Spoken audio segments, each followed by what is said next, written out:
The UN Special Envoy for Humanitarian Affairs warned Monday that a horrifying humanitarian catastrophe is brewing in Syria, one that requires an urgent response from the international community. If we cannot invest this meeting to achieve the humanitarian response and to fulfill the commitments and obligations in a timely manner to meet the current humanitarian challenges, we inevitably will be facing a serious disaster. Non-governmental organizations pledged more than $480 million for Syrian refugees on the eve of a major donor conference. The United Nations aims to raise $8.4 billion at the donor conference in Kuwait.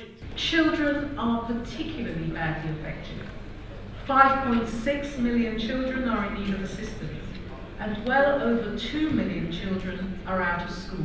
The 4-year civil war in Syria has forced millions of people to flee their homes, many of them crossing the border into Lebanon, Jordan, and Turkey. The humanitarian needs stemming from the Syria crisis in general are huge and becoming more dire with time. There are over 4 million registered refugees in the region and over 7.6 million internally displaced people inside Syria.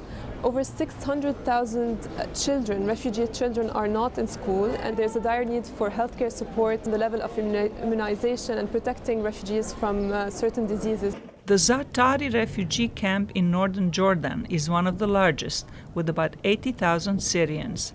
More people live here than in many Jordanian cities.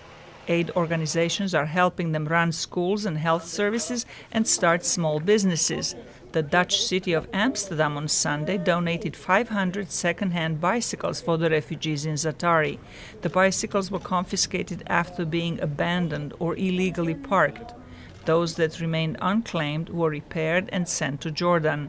Even as they are building a new life in refugee camps, most Syrians hope for the conflict to end so they can return home. I hope the situation calms down so that we can return to our country.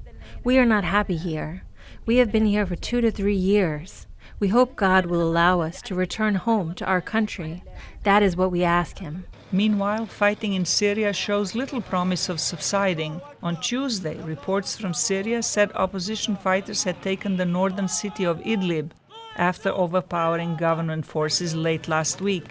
Idlib residents started fleeing the city on Sunday for fear of a possible retaliation by the government. Another major Syrian city, Raqqa, is now a stronghold of Islamic State militants. Zlatica Hoke, VOA News, Washington.